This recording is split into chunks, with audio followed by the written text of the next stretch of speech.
Hey, we are now in a new time and we have a new way of doing business. And much of our work, including my own, is on telecommunication platforms, Zoom. There are a whole slew of these. And one of the things that I noticed pretty early on is that after a day at the office, sitting in my back study and seeing people on a screen, is I was a lot more tired at the end of the day. And then a client sent me an article from the New York Times that said that Zoom conferencing and various other teleplatforms are more tiring. So I decided to look into it just a little bit more. And yes, they are. So here are the four biggest tips of making a Zoom meeting a lot less tiring, because they are. And stay tuned at the end. I'm going to turn you on to an app that is going to amplify the quality of your telemeetings. First of all, know that our brain is always seeking information, and information is not just what we hear, it's what we see. Those nonverbals actually make up most of communication. And there was a great book about 10 years ago by a local guy by the name of Dr. John Medina. And he published a favorite book of mine called Brain Rules. And he talked about things like the myth of multitasking, that it's actually parallel separate tasking. And I may do a video expanding on that more, but it is more tiring to do. One of the things that Dr. Medina noted is that people who focus on a single task are more efficient. They get things done faster than people who are multitasking, going back and forth, because you lose focus on these sorts of things. And our brain wants to take in information in a multitasking way. So if you're in a group meeting, the first thing to do is move it to what is called, on Zoom, active speaker mode. This puts the visual in front of you just on the person who's speaking.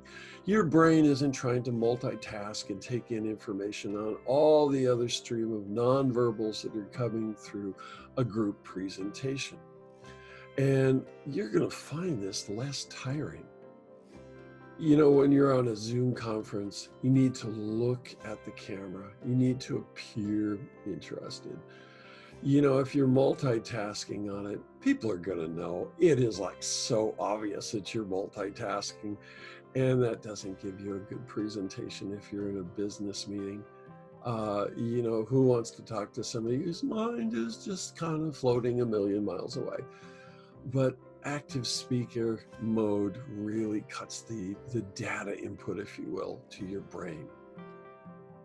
Tip number 2. Turn off the view of yourself. Don't look at yourself while you're in a meeting, because, oftentimes we get self-conscious about how we appear.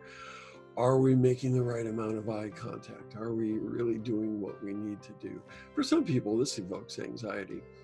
I wonder how many people make strange faces into the Zoom waiting for a meeting to happen.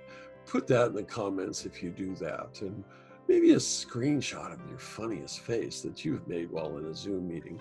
But suffice to say, cut that input of yourself talking into a meeting, because you're going to find that it cuts anxiety. It cuts that sense of being self-conscious about your presentation. And, it's going to make your brain a lot less fatigued. So if you're enjoying this presentation, give me a like. And better yet, share this with others, because, oh my gosh, someone else who is working from home. I guarantee that. And share the benefit. Again, subscribe. I appreciate people coming to the platform on a regular basis. And, the reality is, we don't know what we don't know. And you may find out something you don't know. Let's go on to tip number 3. Take mini breaks. When I'm having an office day, I'm back to back on Zoom. But I try and keep at least 5 minutes where I'm not looking into the camera. I like to close my eyes, If I have a little bit more margin, I walk outside, I get a little sunshine. This is the time to stock up on those stores of vitamin D and get a little sunshine time. It also allows you to be fresher for your next Zoom meeting. Just that little mini break is so helpful in also resting your brain. If you have a lot of Zoom meetings, and I try and do this on my noon break, I like to have a time where I just close my eyes and I just sort of rest my eyes a little bit to, get out from under the flickering light of the computer, because that has a lot of strain and contributes to your being more tired. Let's go on to tip number 5. And the exception to tip number 5 are going to be teachers, where you have to monitor all the kids in a virtual classroom, which, I anticipate is going to be the way of the future, at least for, the indefinite future. Teachers are going to be the exception because they got to make sure all the kids are present and with them. Let's say you're in a really large group meeting. Blot everyone else out.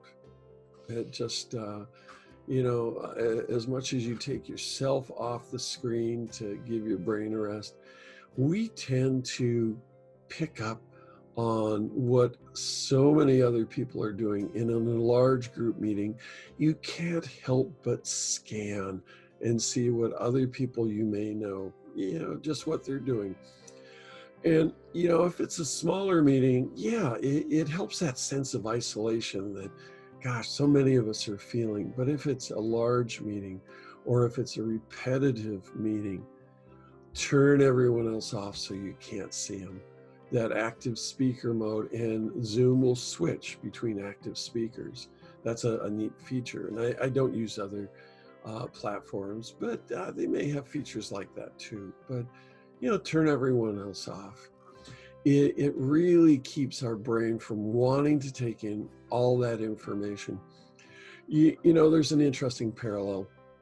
When I go to a restaurant, I have to sit where I can't look at a TV. Otherwise, I just can't help but scan up to that. And it's a little like that when we're in a group meeting. It's almost like we can't help ourselves to, keep looking out and seeing what other participants are doing. And it's tiring for the brain. It helps contribute to that fatigue. So I promised a wonderful little app, and I'll give you a little background on this. I have people working on the wall that adjoins where I'm recording this right now, and they're making a fair amount of noise. In fact, there's actually a power washer going right now. It's really loud. And I have an app on called Crisp, KRISP. And in the spirit of full disclosure, I get no financial reward or remuneration from, telling you about this app. I did not find it in the App Store. I had to Google search it, and you bring up a website that has the downloads, and you can dial it in for all the platforms, for Macs or for Windows, and they've got them for both.